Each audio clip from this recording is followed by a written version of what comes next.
welcome to this edition of Footprints in American History. Today we're talking about On Location with Bonnie and Clyde. Now the last video you saw was about the car that Bonnie and Clyde were ambushed in. Today we're going to talk a little bit about Bonnie and Clyde themselves. Also, you're going to see some of the locations. Now, back in June of last year, 2021, I was out in the Dallas area. A friend of mine who lives in Fort Worth drove me over and showed me some of the locations regarding Bonnie and Clyde. So we did definitely talk about the story a little bit, and I got to see some of the locations associated with them. So we're going to talk about that story right now and just let you know a little bit about it. This whole story really starts with Clyde. Now, Clyde was born on a farm. His family was very poor. A drought came in, wiped out the family farm. They ended up living in West Dallas. Now, his father ran a filling station, and they didn't have a lot of money. He had kind of a rough life growing up. He ended up turning to a lot of petty crime. His brother Buck, who was a little bit older than him, was a definite influence in Clyde's boyhood and his decisions. Clyde actually back then wanted to be a musician, but a lot of the influence of his brother Buck ended up helping him go to a little bit more toward a life of crime. And it's mostly petty crime. He was able to crack safes and steal things. He learned how to steal cars. He actually got pretty good at it. But because of it, he ended up going to prison, and he did do some time with prison back and forth. At one point, he wanted to get out of prison, so he allowed an accident to cut off a couple of his toes. He wanted to walk with a limp so he would make sure that he got out of prison. Well, it turned out that it actually was for naught because his mother had convinced the judge to grant him parole, so it was unnecessary. But Clyde walked with a limp because of that. Now, he met Bonnie one day in 1930. Bonnie had been married before. She was actually very young when she had gotten married. But they met and they were instantly smitten. The story goes he went to visit a family friend. She was making hot chocolate, and it just took off from there. Romance bloomed. They fell in love, and just over time that love grew and grew and grew. At one point, Clyde had gone back into prison just for a short time. Bonnie had smuggled in a gun. They managed to use that gun to escape from that prison with a couple other inmates. A week later, they got captured, so Clyde now is serving more hard time in prison. And this was really rough. Clyde hated prison. He had one inmate in particular that was just sexually assaulting him. His time was rough in prison. He did not like it. So in the end, he did end up getting out of there, escaping from prison. He goes back to Bonnie. They're deeply in love, and they start this life of crime. And at one point, they're robbing a store. In the end, the store owner gets killed. A police officer gets killed also. And now Clyde is suddenly a very wanted man. He now has a high price on his head. But they're going around. Now, they didn't rob banks so much. They were more robbing stores and gas stations and things like that. They worked mainly through the prairie states like Missouri, Texas, a little bit of New Mexico, a little bit of Colorado, but it was mostly places like Iowa, Missouri, Texas, Oklahoma, where they were leading their life of crime. Now, at one point, they were staying with Buck and his wife in Joplin, Missouri. Neighbors got really suspicious of them, called the cops. The cops came to investigate. It ended up being a shootout. They did get away. However, they left behind a camera with several rolls of film. That film got developed, and now they knew what Bonnie and Clyde looked like because they realized that this was the Barrow Gang. Now, they were not called Bonnie and Clyde so much back then. They were more called the Barrow Gang. However, now that these pictures had gotten out, it went into newspapers, it went across the country, people knew what they looked like, so now they were wanted people, and their life was not easy. Buck ended up getting killed. He ended up dying as a result of wounds of a shootout. So he died shortly after that shootout. Bonnie, at one point when they were trying to get away, she got injured, her leg got burned. So this is just how their life was. It was not an easy life for them, having to hide. Now, enter the Texas Department of Corrections and the governor of Texas. They want to get these people behind bars. They want to do whatever it takes to stop this because law enforcement is embarrassed. They had killed a total of 13 people in the end. 9 of them were law enforcement. And one of the reasons for that was because Clyde was very good with a gun. Not only was he faster than most law enforcement, but he also knew how to aim. He had a dead-on aim, and he was able to take out a lot of these people before they could take him out. So Clyde was very dangerous, but Bonnie killed also. So she was definitely not innocent. And the surprising part is that Bonnie, when she grew up, she was the good girl growing up. She was the straight A student. So when she met Clyde, and actually even her former husband, turned out she really loved the bad boy. Clyde was definitely that much more the bad boy. So they're living a life of crime. Buck at one point was with them, with his wife. She ended up being part of this. She did go to prison, his wife did, but she was more an unwilling member of this gang than anything. So in the end, Frank Hamer with Texas, he had come out of retirement. He had been a ranger. He came out of retirement. He was the best man for the job. He wanted to bring them down. He wanted them captured because that's what they were asking him to do, was stop these people so no more bloodshed, no more law enforcement people dying. Frank Hamer starts figuring out, okay, their movements are predictable. He noticed that they like to come home for times like holidays or birthdays. So he started figuring out their patterns. One of the things that he also liked to do, as far as Clyde goes with the entire gang, was that they liked to stay near the borders when they did a robbery. The reason was because they could get to across the border. Now law enforcement couldn't go after them because they were in another state. So Frank Hamer was discovering a lot of this stuff, and he started figuring out that with an ex-inmate friend of Clyde's, that they could probably capture him. He figured out that they were going to be going through Louisiana most likely on this particular date. He talked to this person in exchange for amnesty for his son, this inmate's father.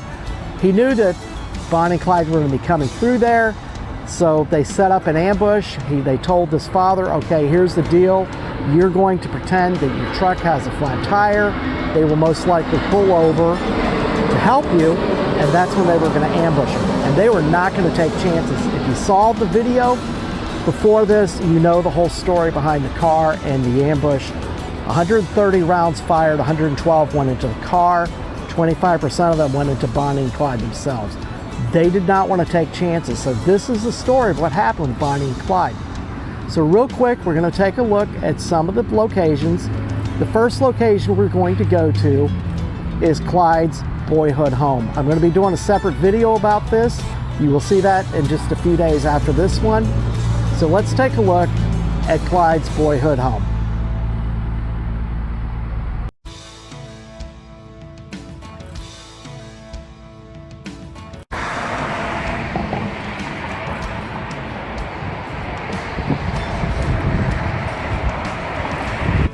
Okay, we are not far from downtown Dallas, which is just a few miles down this way. This is the boyhood home of Clyde Barrow. His father ran a filling station directly behind the cameraman here, Randy. Go inside these doors, you can actually see, and you'll actually see shots in the video where you can actually see furniture that's still in there, in the house. Whether it's from them or not, I don't know. But Clyde Barrow's boyhood home and his dad's filling station.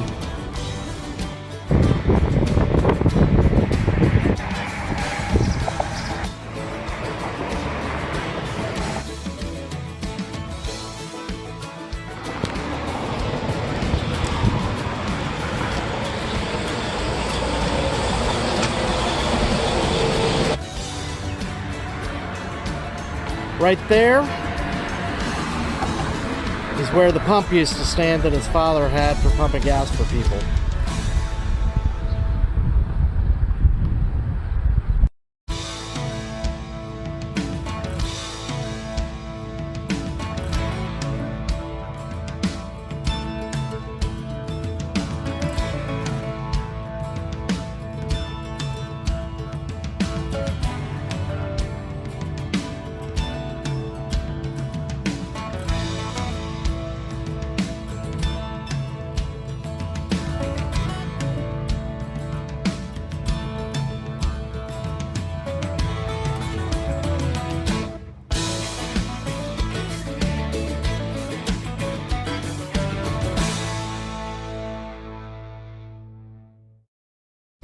The next location we're going to go to is a town called Ponder.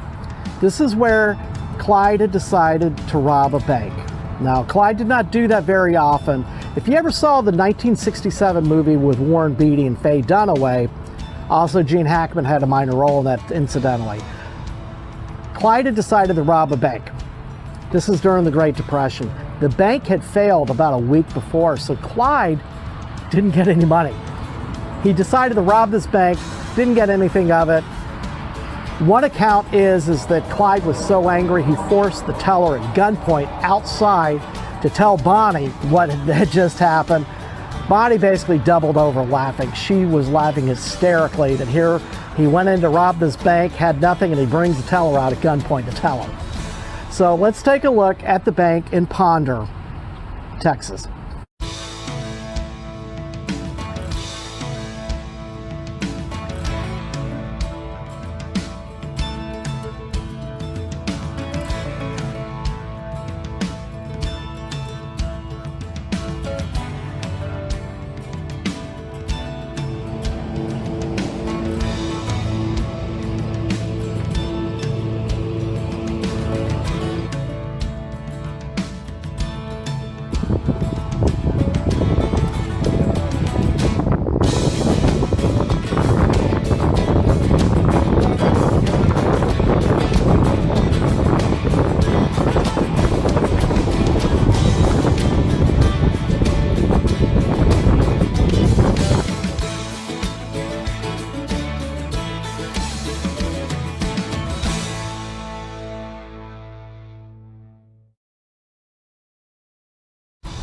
The third location we're going to look at, we're going to take you to West Dallas.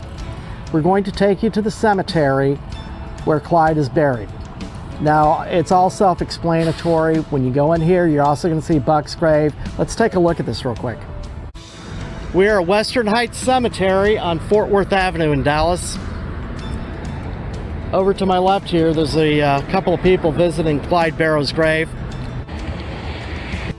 We're going to go visit this also. This cemetery has people buried here that fought the Civil War, World Wars. Very historic cemetery here in Dallas. And we're going to go take a look at Clyde Barrow's grave now.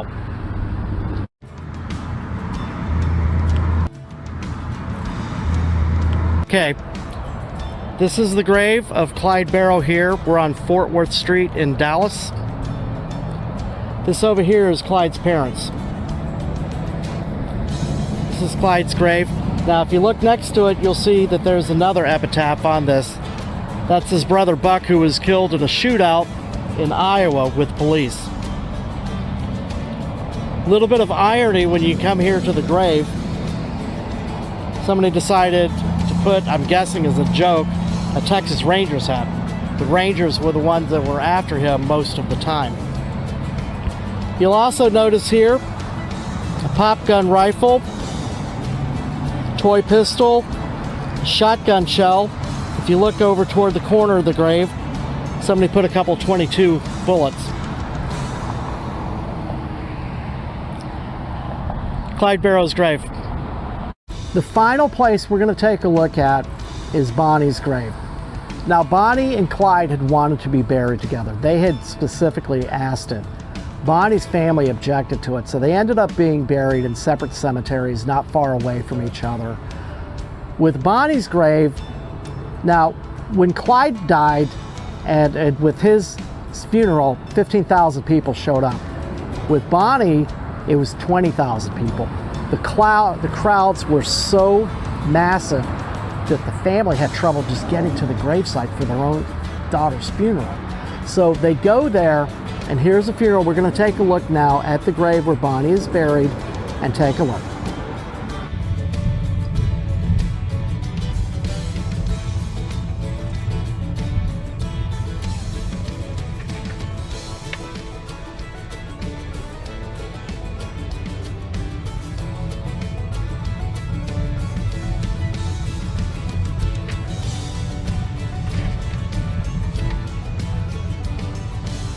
Make a slight left turn, then turn right.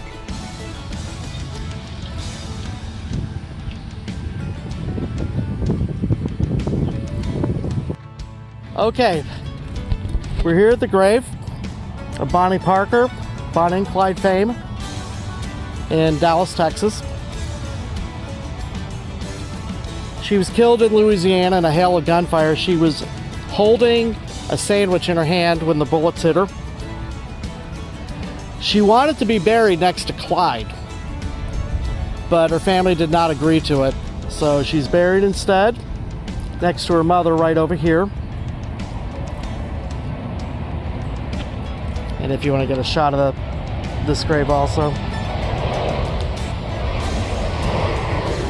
Now, I'll just read the poem for you. As the flowers are all made better by the sunshine and the dew, so this old world is made brighter by the lives of folks like you. Bonnie wrote that herself. Apparently she had written a lot of poems, and so they decided to put it on her epitaph. She had quite the funeral from what I'm understanding. Her sister was in jail at the time, or prison. They did allow her to come to the funeral. She was not allowed to go to the grave, but she was allowed to go to the funeral. And here we are, just feet away from her body.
just a bit outside.